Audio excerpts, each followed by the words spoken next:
Oi, Luana, seja bem-vinda. Hoje a gente está aqui com a Luana Pamplona. A Luana é nutricionista e tem uma experiência considerável na área de manipulação de alimentos. Já prestou algumas consultorias. Bem-vinda, Luana. Obrigada, bom dia a todos. Então, Luana, a gente está fazendo um levantamento, né, com alguns especialistas mesmo, para ver como otimizar os resultados em empresas, especialmente na parte de consultoria. Então, no teu caso, tu tens um restaurante. De que forma, que procedimentos, que tarefas podem ser executadas, por exemplo, na parte de higiene, para que tu consigas um sucesso maior no empreendimento no ramo de alimentação? Certo. A consultoria ela é essencial em um restaurante. A gente acha que quando a gente vai abrir, quando um proprietário decide abrir um restaurante, é simplesmente buscando lucro. Mas a gente tem que lembrar que por trás tem toda uma ciência que é a nutrição que está envolvida. Então, se eu não estiver dentro das boas práticas de manipulação, ela perpassa desde a escolha de um fornecedor. Eu preciso ter um fornecedor de qualidade para que o meu produto final, que vai chegar ao consumidor, ele seja um produto de qualidade. Agora, se eu comprar do mais barato, ou de qualquer forma, ou de um parente, de um conhecido, onde eu não tenha critérios básicos para a seleção da minha matéria-prima, com certeza eu já vou ter um produto final prejudicado. Isso perpassa também, depois que eu faço a escolha do fornecedor, que forma que eu vou estar recebendo esse material? Isso também é boas práticas de fabricação.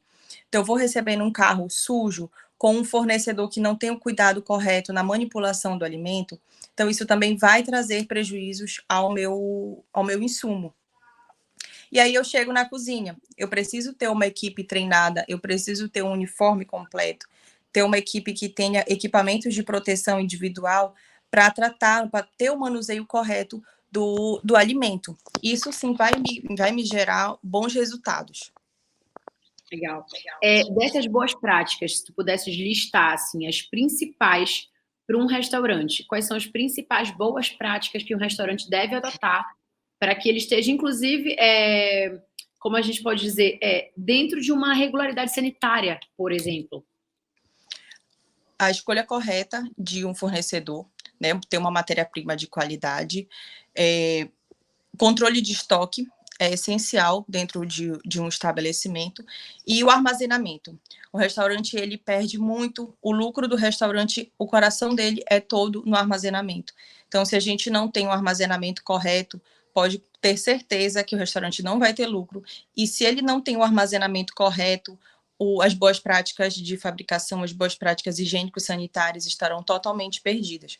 Porque é nesse momento que surgem as larvas, é nesse momento que surgem os fungos, e aí se o manipulador ele não tiver o treinamento correto, ele vai acreditar que ele pode reaproveitar aquele alimento, como ele faz, pode ser que ele faça isso na casa dele.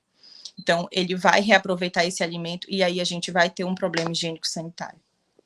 E eu te pergunto, por exemplo, dentro desse processo de armazenamento, assim, quais são as principais dicas de armazenamento? Tu teria como dizer algumas dicas para que esse manipulador não cometa esses erros? Sim, quando a gente recebe nossas compras, vamos supor, as compras do mês ou as compras da semana, o correto é a gente guardar, primeiramente, os gêneros frios, né? São aqueles gêneros que eles são mais perecíveis. Então, a gente vai guardar os gêneros frios, são iogurtes, queijos, apresentados, presuntos, mortadelas, esses gêneros frios. Posteriormente, a gente guarda os congelados, que eles vão conseguir ficar ali numa durabilidade um pouquinho maior, né? A temperatura ambiente. E, por último, os gêneros secos. Então, esse é o princípio já de armazenamento, de início de armazenamento. E depois, sempre armazenar no primeiro que vence, primeiro que sai. É o sistema PVPS que a gente chama. Então, aquele primeiro, o alimento que vai vencer primeiro, eu deixo na frente para que ele seja utilizado sempre por primeiro, e o que vai vencer posteriormente, ele fica lá para trás, que depois eu pego ele. Legal.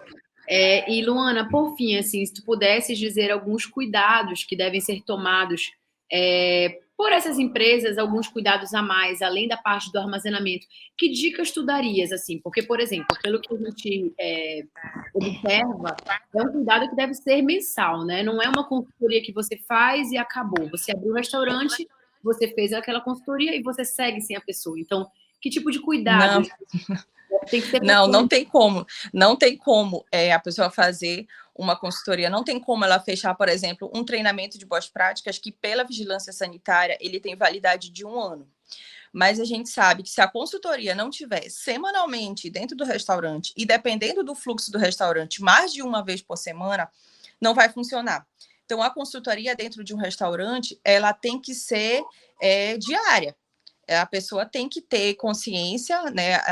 No caso, a nutricionista vai sempre estar capacitando a equipe, sempre estar verificando as necessidades, porque um restaurante, ele não é uma coisa fixa, onde tu tens um problema ali, tu sanaste aquele problema e ok.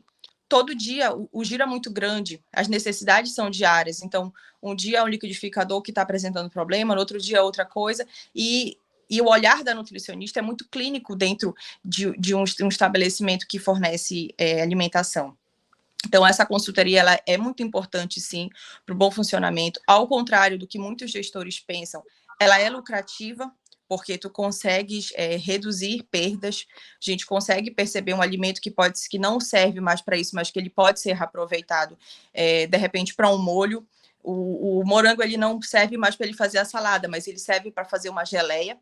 Tá? Ele não está mais apresentável daquela forma, mas a gente pode reutilizar. Então, esse olhar, a nutricionista vai ter, e essa consultoria, ela precisa ser semanal, ela precisa ser constante no estabelecimento. Perfeito.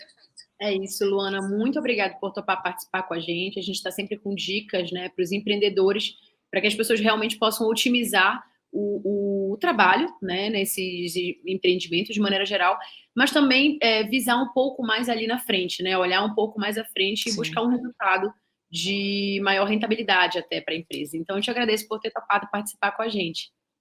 Tá ótimo, Natália. Muito obrigada pelo convite.